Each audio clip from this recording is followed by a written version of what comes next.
when Thomas asked for a divorce for the 5th time this year.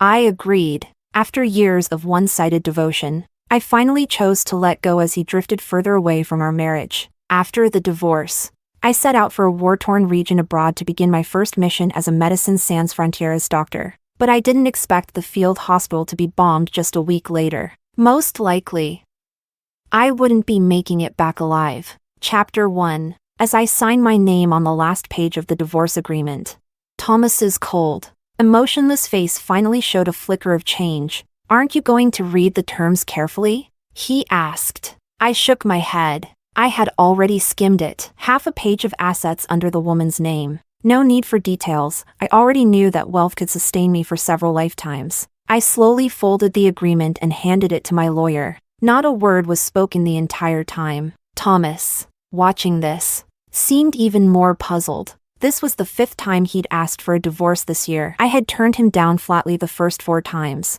I'd loved him since we were young. Years of persistence had finally brought us together. I cherished this hard-won marriage more than anyone. That's why I stubbornly believed no problem could ever force Thomas and me to divorce. And if one did exist, it only meant we hadn't found the right solution yet. It wasn't until Autumn came to see me that I finally woke up. She was a fresh graduate who had joined Thomas's company a year ago. He had mentioned her before, a lively, clever intern. He spoke of her casually, but I remembered vividly how the corners of his lips curved slightly when he did. Looking back, the signs were all there. Autumn sat across from me in a loose dusty pink dress, gently stroking her barely rounded belly. Then she pulled out an ultrasound report and told me, "I'm pregnant with Thomas's child. 4 months. My first reaction was disbelief. My hand trembled as I held the report, but I feigned calm and asked, "Any proof?" As if expecting my refusal to believe without seeing the coffin. She took out her phone and showed me a photo. Just one glance, and I felt dizzy. It was a mirror selfie of Thomas and Autumn. He stood behind her, his chin resting against her fair shoulder, his hands gently placed on her belly. They looked just like a blissful couple awaiting their first child. "He told me you kept refusing to divorce. I didn't want to see you kept in the dark, so I figured I should tell you myself." Her voice was soft, but the look in her eyes held faint mockery, as if revealing the truth to me was some kind of charitable act. She lifted her coffee cup and took a slow sip. The air hung still for a moment. My eyes reddened, but not a single tear would fall. In my mind, scenes of Thomas and I together flashed like a cruel slideshow. All of it, crushed in an instant by a report and a photo. After a long pause, I looked at the poised Autumn. Slowly, I removed my wedding ring and slipped it into my pocket. The classic diamond-encrusted band was something I had designed with the jeweler over sleepless nights. 3 years of marriage, and I had never once taken it off. Until now. This act said it all. I would agree to the divorce. Across from me, Autumn's eyes lit up, her face unable to hide the joy. I picked up my bag, looked at her calmly, and said, "You're pregnant. You should ease up on the coffee. After all, you're going to be a mother now." Chapter 2. I knew exactly when their affair began. It was around 10 months ago, when I traveled to the Wadden region for international humanitarian aid. The mission wasn't particularly dangerous at the time. The domestic rescue team sent over was well-equipped and well-staffed. I took part in that mission not only to gain experience, but also to meet the field requirements to join Médecins Sans Frontières. It was a rare opportunity, one I couldn't afford to miss. My great-grandfather had been a military doctor who saved countless lives during the war. He had marched with the army, treating wounded soldiers on the battlefield. He was the pride of our family, and my lifelong role model. As a child, I often listened to my father recount his stories, treating the wounded under fire. Fearless in sacrifice, skilled in medicine, devoted to the people, willing to give, loyal to the country. Amid the smoke and gunfire of war, my great-grandfather gave everything to save others. His unwavering spirit, forged in blood, shaped the ideals of our family. Those bedtime stories were what lulled me to sleep. And in my dreams, I always saw myself becoming a doctor. Before heading to the Wadden region, I had told Thomas, "This trip may take 6 months to a year." He had nodded slowly in response. Beneath his silver-rimmed glasses, his eyes looked at me with concern. He gave me careful reminders about staying safe. I remembered each one. Then I walked up behind him and said softly, "Thomas, I'm finally one step closer to my dream." He gently took my hand resting on his shoulder, affectionately nuzzling his cheek against it. A soft chuckle escaped his lips as he said warmly, "My little Dr. Robin is finally stepping into the bigger world." Yes, I was finally bringing all I had learned into the real world. But Thomas, in the sleepless nights that followed, I could never understand how, while I was saving lives on the front lines, you were creating a new one with someone else. When I came back, dusty, drained, and shaken by my first experience in a war zone, your eyes held something I couldn't unsee. Even though you tried to hide it, I saw it clearly. Disgust. You didn't even bother to pretend anymore. You gave all kinds of reasons for divorce. That the love was gone. That I hadn't tried to get pregnant during our 3 years of marriage. That my career was unstable and always changing. At the time, I genuinely thought it was because I'd been gone too long. That I had neglected our marriage. But no, you had already chosen the most disgraceful way to betray over a decade we spent together. On the day we were scheduled to finalize the divorce, I arrived at the Civil Affairs Bureau early. Thomas showed up late. He looked tired, worn around the eyes. After we signed the divorce papers, I told him I knew about Autumn's pregnancy. He looked shocked. His voice wavered slightly as he asked, "She told you?" I nodded. He stared at me for a long time, as if hoping to see me break down, but all he saw was my distant, disinterested calm. Nothing mattered anymore, so there would be no breakdown, no drama. He lit a cigarette. Through the curling smoke, he asked his lawyer to draft a supplementary agreement. The compensation was doubled. I didn't refuse. I signed my name and left. Today, picking up the divorce certificate was no different. I just wanted the process over with. The staff's questions only made me feel irritated, not much else. After checking everything, the divorce was finalized. But Thomas, from start to finish, had been completely absent-minded. The staff had to repeat themselves several times just to get a response out of him. As we stepped out of the bureau, rain began to fall. Just as I turned to leave, Thomas called out, "Robin, take care of yourself." I didn't look back. I didn't pause. I just wished that from this point on, our paths would never cross again. The day after the divorce, I departed for Country F. It was my first mission after officially joining Medicine Sans Frontieres. When I learned of the conflict there, I didn't hesitate for a second. I applied immediately. Only fewer than 10 people from our country were involved in this operation, because everyone knew this mission was dangerous. There was a real chance we wouldn't all come back alive. Chapter 3. By the time our international aid team arrived in the city of F, it had already been bombed several times. Dust filled the air, blinding our eyes. Desert plants lined the jagged, uneven roads. Every few steps, we saw mutilated bodies of locals lying on the ground. Many of them were children, far too young. Jenny, who came with me, frowned beneath the blazing sun. She had participated in numerous humanitarian missions before. So as a first-timer with MSF, I received a lot of care and guidance from her. "Just ahead is the hospital in F," she said. "Someone will meet us there." I nodded. Inside the field hospital, it was overflowing with the wounded and the dead. Cries of pain and despair echoed from every direction. Even though we didn't speak the same language, the agony in their eyes and voices told us everything. Something unspeakably horrific had happened in F. It felt like hell on earth. The local doctor who received us, Dr. Gassian, was a gentle-eyed middle-aged man. He spoke English and briefed us on the current medical situation and the hospital's capabilities. At the end, he bowed deeply, thanking us for coming all this way, risking our lives to stand in this ravaged land. That evening, after a full day of treating the wounded, Jenny and I were heading back to our temporary quarters when we ran into Dr. Gassian again. He was comforting the grieving family member of a victim.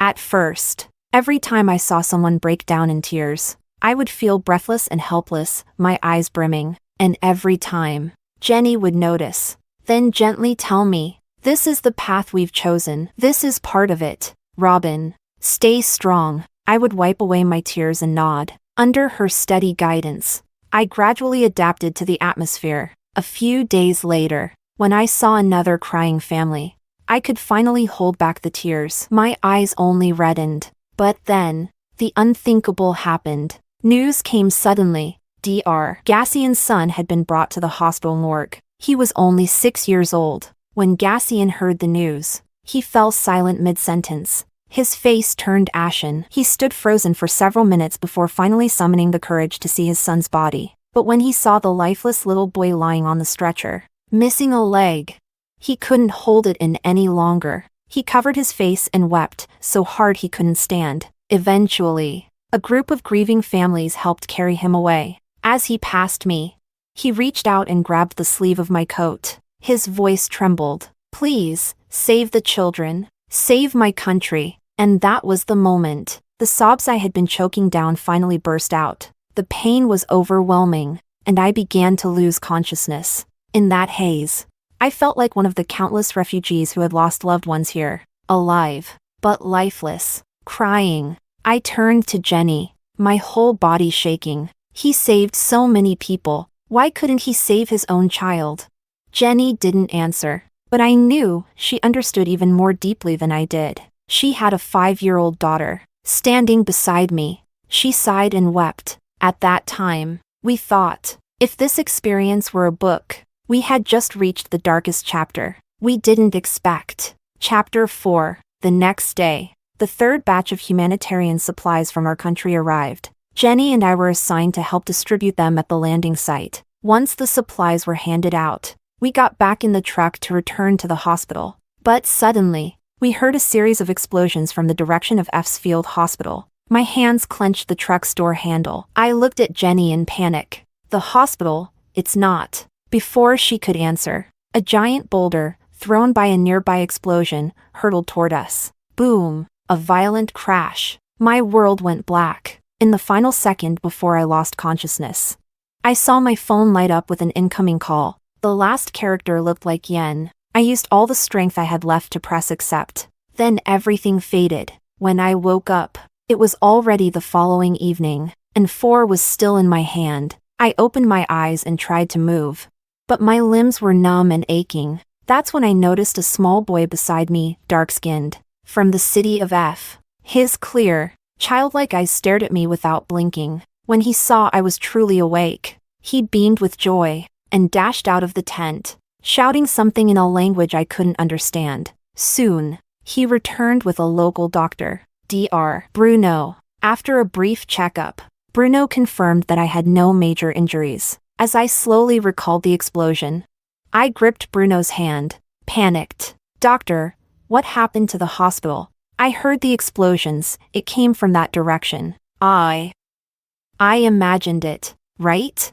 Bruno's expression darkened. He shook his head and fell silent. That was all it took. I loosened my grip on his hand. He didn't need to say a word. I already knew the worst had come true. F's Field Hospital had been bombed, destroyed. Suddenly, images of the place flooded my mind. The desperate, hopeful faces of patients' families. The kind-hearted Dr. Gassian. The laughter of recovering children. Doctors and nurses from around the world united in mission. It felt like we had done something important, but also like we had left nothing behind. For the first time, I questioned the meaning of being part of MSF. If everything we did, our efforts, even our lives, could be erased so easily by war, did it mean that no matter how noble our ideals were, in the face of bombs and bloodshed, we'd be reduced to dust, worthless as ashes?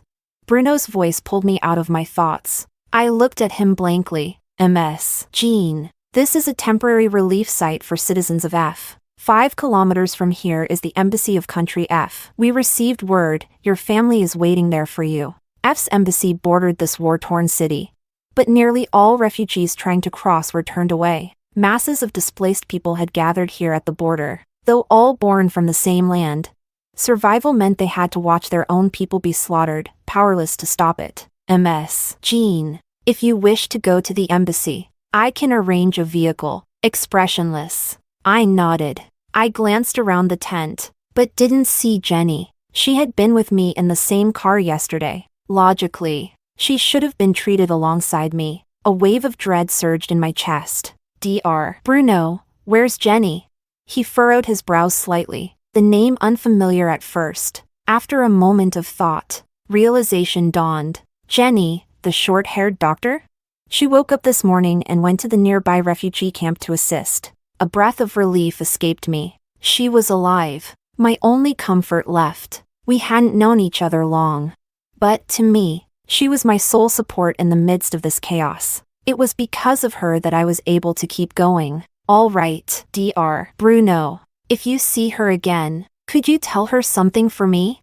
Tell her I'll find her soon. Bruno nodded without hesitation. He left some medication for me and reminded me to stay hydrated in these harsh conditions. I nodded again and thanked him. Chapter 5. Once the tent quieted down, I finally remembered what Dr. Bruno had said earlier, that a family member was waiting for me at the embassy. But who could it be? Suddenly, I recalled the phone call just before I lost consciousness yesterday. It was from Thomas. Could it be him?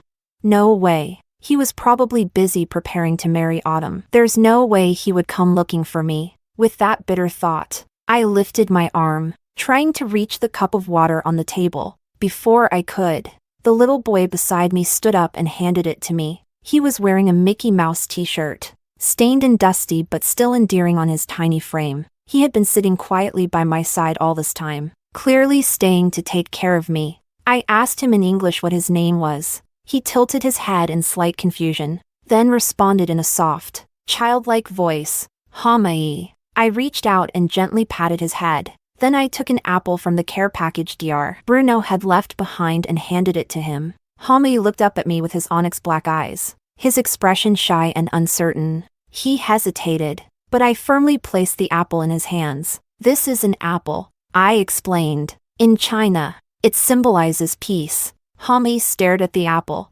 wiped it with his shirt, but didn't eat it. Instead, he tucked it into his pocket. I asked him why. After a moment of silence, he replied with scattered English. I want to save it for my mom. I smiled. Such a kind, thoughtful child. I slowly got out of bed and walked outside to see what was going on. By then, the sun had disappeared from the evening sky. All I could see was the usual layer of yellow dust hovering over the land. Chinese flags waved gently above several tents, fluttering in the breeze. In the distance, I could see the refugee camps. That's probably where Jenny was working. Hamai also looked in the same direction, his tiny brows furrowed in thought like a miniature adult. Seeing that serious look on such a young face, I suddenly felt a small urge to cheer him up. I crouched down so we were eye level and asked him, Hamai, what do you want to be when you grow up? He turned to me, clearly thinking hard about the question. Then a faint, bitter smile crept onto his face. I was expecting the usual answers. To travel the world, earn lots of money, buy a big house. But what he said caught me completely off guard. In kids don't grow up.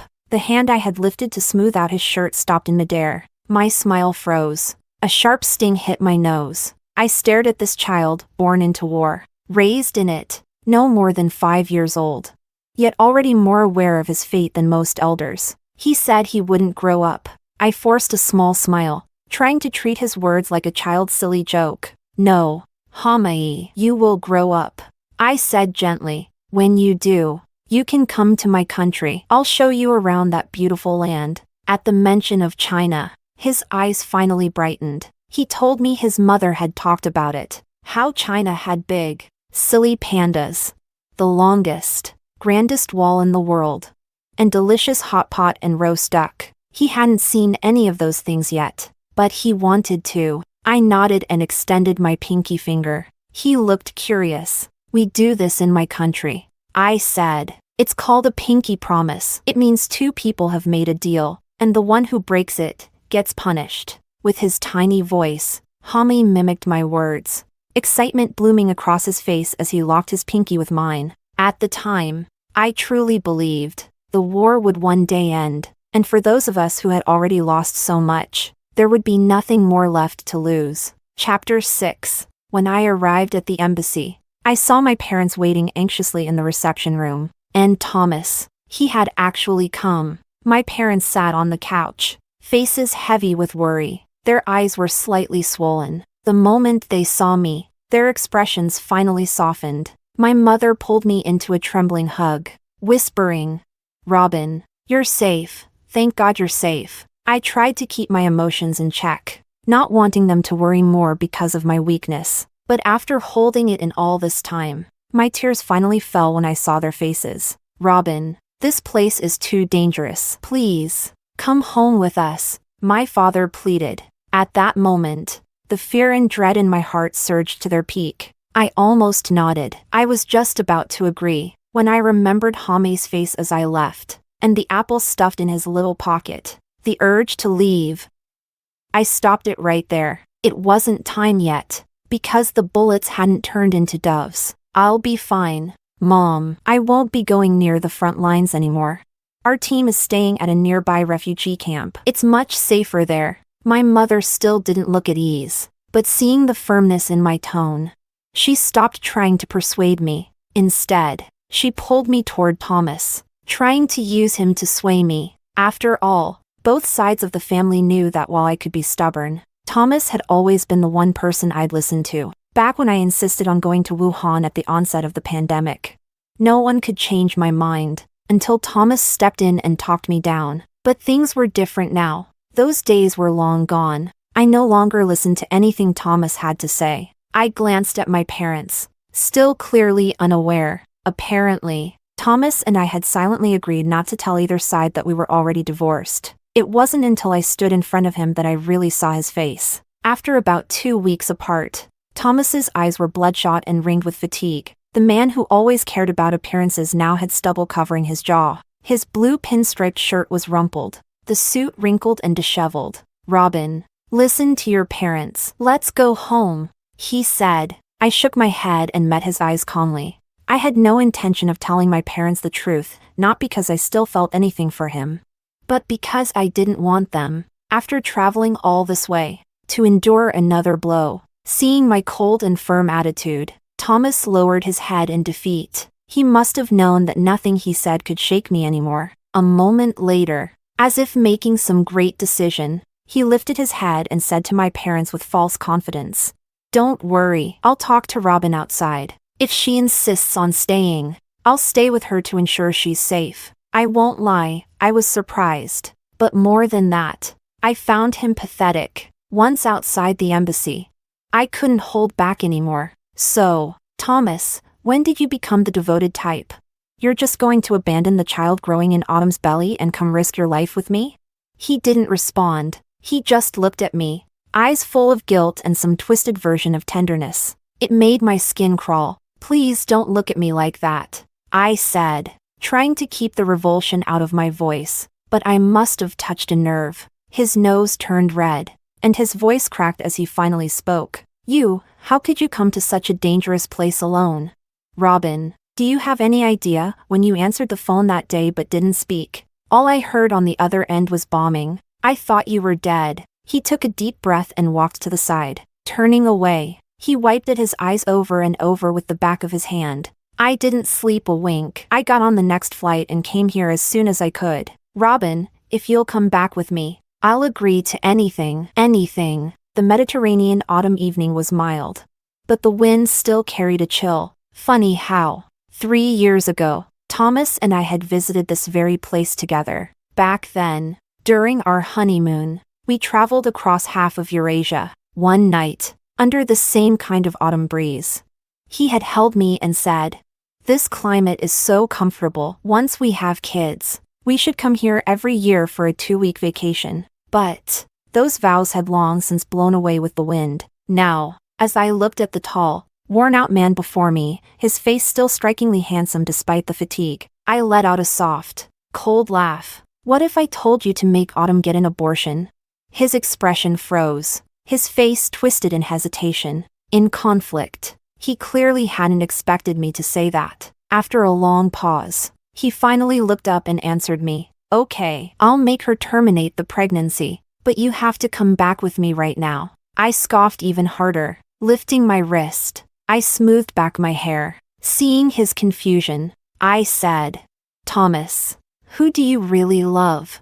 You say you love me, but you asked for a divorce 5 times in 1 year and cheated on me. You say you love Autumn, But you're willing to make her abort the child for me. You're so deep into your role. You can't even tell what kind of man you are anymore. Honestly, you should just admit you're the villain. As his expression grew more and more awkward, I continued, I'm not going back with you. I still have work to do here. As for whether you stay or not, that's your own. Chapter 7. The sound of bombing near the embassy cut our conversation short. All my thoughts vanished. I scrambled up to higher ground to see where the fire was. It wasn't far. The blasts were coming from the direction of the refugee camp near the border. My heart sank. Jenny, she was still there. I had no energy left to argue with Thomas. Panic rushed over me again as I trembled and grabbed the hem of Thomas's suit jacket. Thomas, didn't you say you'd do anything I asked?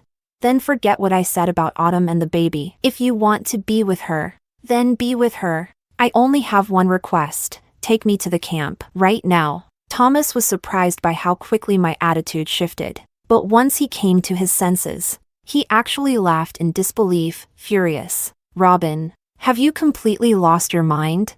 You're rushing to die. Is that it? Do you even understand what it means to go there right now? Not even God himself could protect you. You almost died once already. Robin, I'm begging you, please don't. His anger didn't deter me. His voice grew weaker, until it broke into a choke. But I couldn't hear any of it anymore. The explosions were still going off in the distance. The flames danced so bright I could barely keep my eyes open. A deeper dread crawled over me. My entire body shook like a leaf in the wind. I turned to Thomas without hesitation. If you won't take me, I'll find my own way. I walked back into the embassy and asked if there were any vehicles available. The staff told me yes, there were vehicles, but all the drivers had already gone off duty. They warned me that the refugee camp was currently under attack. It was too dangerous to go. They were right, because when Thomas eventually gave in and took me to the border, we found the road completely blocked. We waited the entire night. The wind howled. The bombing had stopped. But the road remained impassable. Exhausted, I crouched down under a quiet patch of wall. Thomas sat beside me. He slowly took off his silver-framed glasses and wiped them with the corner of his shirt. Then he slipped off his suit jacket and draped it over my shoulders. You should leave tomorrow, he said. Stay in country F, it's at least safe. I tried to reason with him. He didn't respond, just gazed up at the sky. Above the vast, barren land, the stars glittered like diamonds, so bright they looked almost within reach. Like a painting stretched across the heavens. The last time I saw stars like this, he said softly, was back in middle school. You were with me then, too. I knew the memory. Thomas and I had both come from a rural village. We were classmates in middle school. On weekends, we'd travel home together from town. We always had to hike through the hills on Friday nights. Back then, the night skies looked just like this, brilliant stars above the broken villages. Later, we both made it out. Moved to the big city. Urban life should have come with its own stars, but all we got was a sky full of smog. Like us, our lives had become more prosperous. But somehow, also more broken. Thomas's gaze dropped from the sky to rest on me. I didn't look away. I returned his stare, cold and unmoved. The regret and guilt in his eyes were unmistakable. Robin, I'm not going back, he said, whether I live or die. Whether you think I'm a hypocrite, none of that matters. I just want to stay here and walk this path with you. He sounded sincere, and I believed him, but I still looked away and didn't respond. Let him do as he pleases. When you walk on the edge of life and death, the only person who can take responsibility for your choices is yourself. I curled up with fatigue creeping in, resting my face against my knees. Not long after, I fell asleep. Chapter 8. By noon the next day, the road finally reopened, but few were going from country F to the border. Most were escaping the other way, wealthier citizens fleeing the city of F. The refugee camp wasn't far, just 5 minutes' drive. Soon, we saw the ruins. Dust choked the sky. The sun blazed overhead. Among the rubble, a few surviving refugees were digging with their bare hands. Their expressions were either blank or utterly broken. Cries echoed through the debris. Dismembered limbs scattered everywhere. It was a scene I'd already grown familiar with back at the field hospital in F. Familiar enough that I thought I could handle it emotionally. But this time, I froze. like a numb outsider watching someone else's tragedy unfold, when a middle-aged refugee suddenly rushed at me, trying to grab my backpack. I didn't even react in time. There was a brief struggle. Thomas stepped in and stopped him, realizing he had failed. The man fell to his knees and begged, muttering broken phrases asking for food and water. He pointed to a child lying motionless in the dust not far away. I understood. I motioned for Thomas to give him a bottle of water and some bread. Thomas frowned, annoyed but complied. He just tried to rob you, and you still want to help him?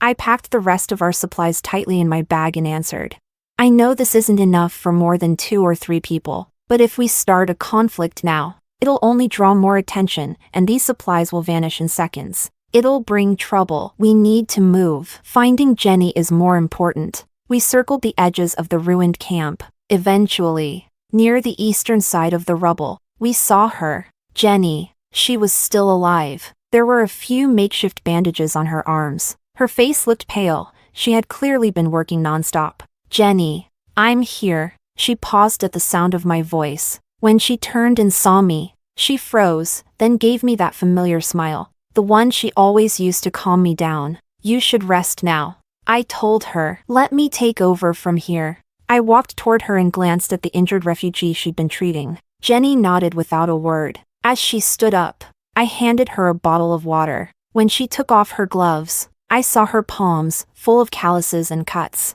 As she brushed my wrist, she left behind a smear of blood. She finished the water in one gulp. Sweat rolled down her neck. Then she sat beside me, cross-legged and quiet. Sometimes she glanced at me as I worked. 4 hours passed. When I finished treating the last patient, the sun was setting on the sandy horizon. Jenny stared into the distance, then turned to me and said, Robin, Robin, rebirth. She repeated my name like a quiet chant, soft, thoughtful. Then she smiled. Robin, listen to your name. You were born to be a doctor. That's why you have to keep going. I didn't fully understand, but I nodded. Being a doctor, it's what I chose. And unless something unexpected happens, it's what I'll dedicate my life to. Chapter 9. Once the rescue work wrapped up for the day, Jenny and I stood up, ready to find a place to rest. That's when Thomas, who had been lingering nearby, followed behind us. I didn't know what he had been doing all afternoon, but the torn-up skin on his fingers gave me the answer. Snapping out of my thoughts, I looped my arm through Jenny's and gently rested my head on her shoulder. Then I murmured, I'm just so glad you're alive. When I saw the refugee camp get bombed yesterday, I was really scared. But thank God. My lips curled into a faint smile, relieved, even joyful. The lingering shadow that had weighed down my chest for days finally began to lift. Jenny reached her arm across and patted my head. A quiet gesture of comfort. Just then, my foot kicked something. It rolled several meters ahead and stopped. I walked over, puzzled, bending down in the fading sunset light. I saw what it was. An apple. Its surface was caked in dust. The part where it had been bitten had already turned brown from oxidation. I slowly picked it up, wiping it with the hem of my shirt, and with every motion, I could feel something tightening inside my chest. For no reason at all, sweat trickled down my forehead. Despite the chill in the air, a cold wave crawled down my spine. My eyes scanned the rubble around the apple, and then, in a narrow gap between the debris, under the flashlight beam, I saw it. That familiar Mickey Mouse shirt. Hamae. My mind went completely blank. No, no, no. This can't be. I threw the apple to Jenny. Then, like someone possessed, I lunged at the pile of rubble, digging frantically, mindlessly. Even after falling, I got right back up. I didn't even realize I'd scraped my knees. No, no, no. Sweat mixed with tears blurred my vision. I couldn't form words. I couldn't hear anything. Thomas and Jenny were behind me asking questions. Who is that kid? What's going on?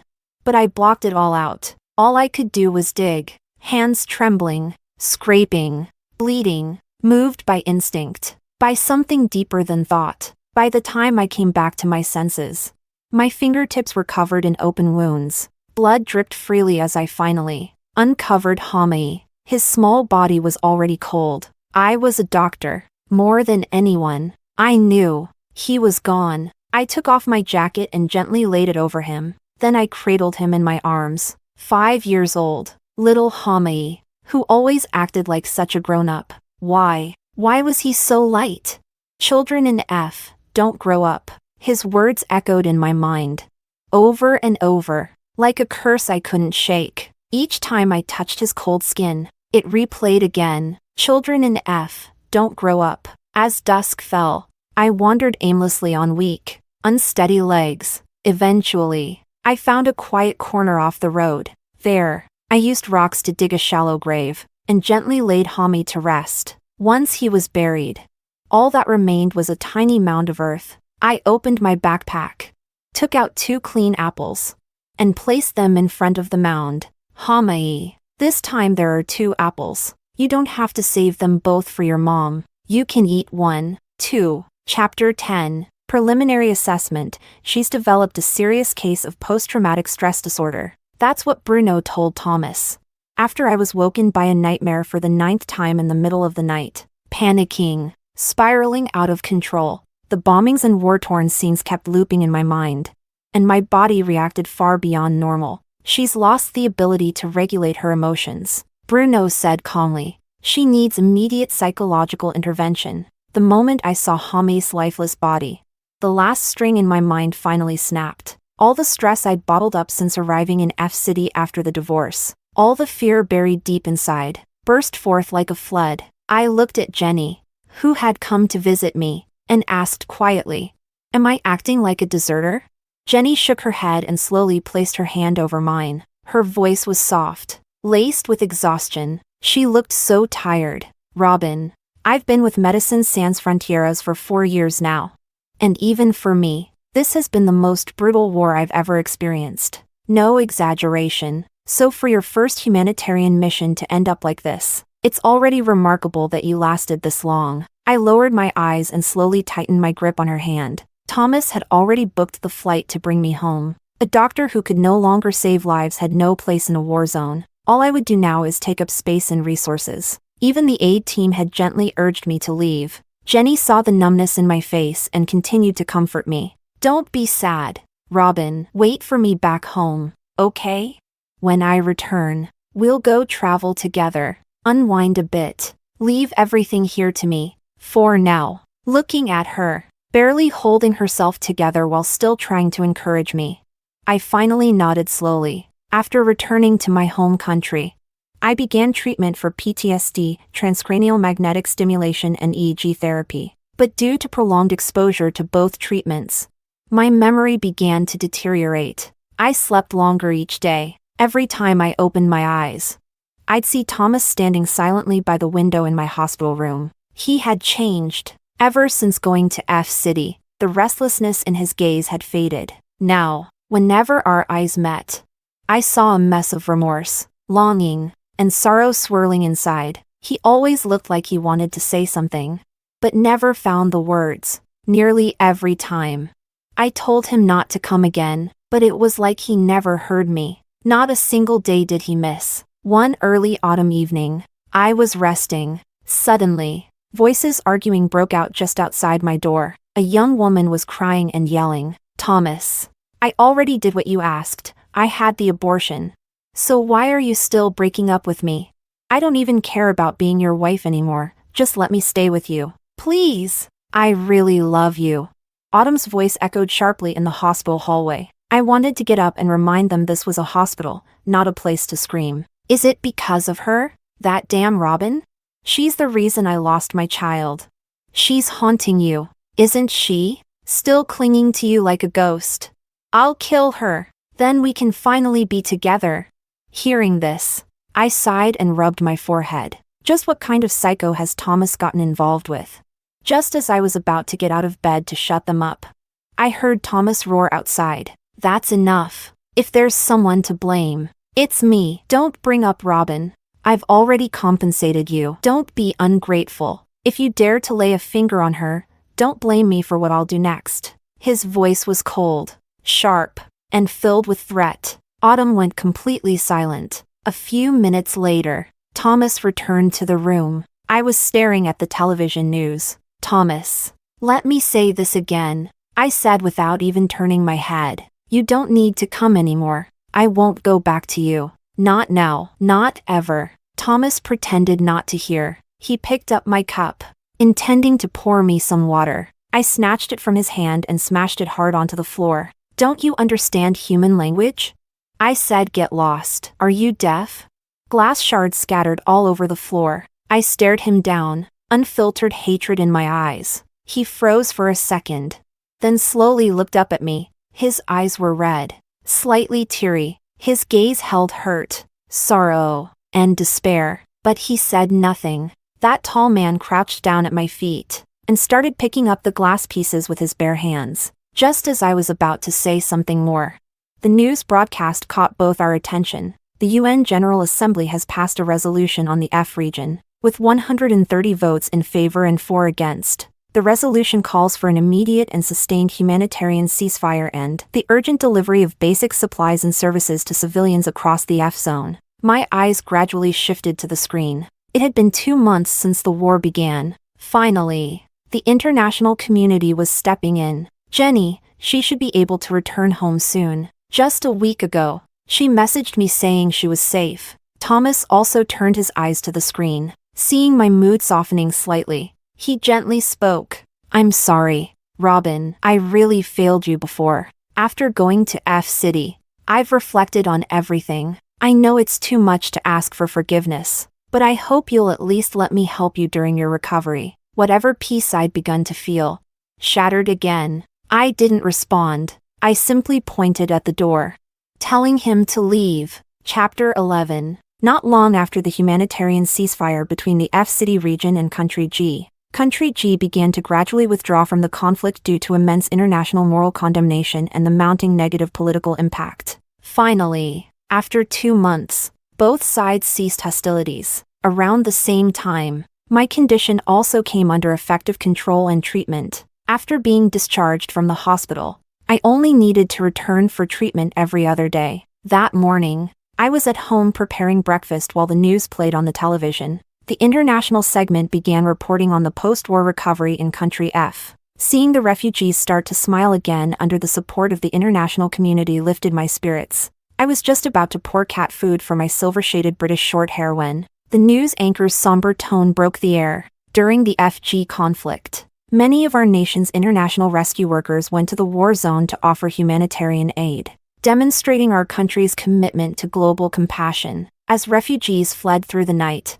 a group of brave souls rushed straight into the jaws of death. They faced not only constant armed conflict, but also a critically fragile medical system. Among them, Comrade Bruno, Comrade Jenny, and Comrade Lucas unfortunately lost their lives in the line of duty. Clatter! The ceramic cat bowl slipped from my numbed hands and shattered on the floor. I turned to the TV screen. Jenny's black and white photo appeared. Behind her, a line of text read, Doctors Without Borders, a beam of light walking through hell. My vision blurred, and all I could hear was the cat meowing softly as it rubbed against my leg. I couldn't react. The pain surging in my skull started stripping away my consciousness.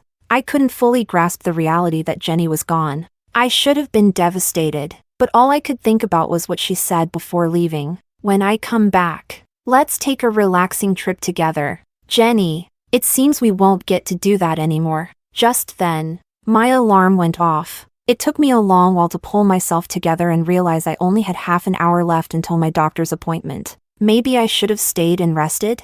But I didn't want to. I wanted to recover quickly so I could still go traveling with Jenny. That last shred of sanity crumbled. I grabbed my keys and stepped outside. In my mind, one sentence kept repeating, Jenny, I'm waiting for you to come back. The sudden screech of brakes snapped me to alertness, and in that moment, a force shoved me hard from behind. My head hit the ground. I could feel blood trickling out. My vision dimmed. Am I dying? Maybe that's okay. 2. Chapter 12. When I opened my eyes again, I heard the faint sounds of someone sobbing. Robin, you're finally awake. It was my parents. I had worried them. Again. Their eyes were swollen and red. It looked like they'd cried for a long time. I frowned slightly. The pain in my head hadn't eased. Everything looked hazy. Robin, Thomas is still in the ICU. He was hit by a car while trying to save you. He's badly injured. I stared blankly. No reaction. So it was Thomas who pushed me out of harm's way. Should I be grateful? Maybe, but honestly, I felt nothing for him. My thoughts kept circling back to Jenny. The doctors told me my condition had worsened since the beginning. It would require long-term treatment again. Forget going back to work, just living a normal life would be a challenge. As for becoming a doctor with Doctors Without Borders again, that dream was pretty much a joke now. I'm sorry, Jenny. I don't think I can hold on anymore. Chapter 13. About 3 months later, a middle-aged woman and a little girl I didn't recognize came into my hospital room. The woman looked timid as she gently tugged the girl forward, her expression awkward and uncertain. Excuse me. Are you Robin, Jenny's friend? My gaze stopped on the little girl. Her features felt vaguely familiar. Yes, I said. The woman's face lit up slightly. Then she spoke. Miss Jean, this is Jenny's daughter, Anna. After Jenny passed, a few of us relatives discussed for a long time who would take care of her. But honestly, our financial situations aren't great. We just don't have the resources to raise a child. So we wanted to ask if maybe you, Anna.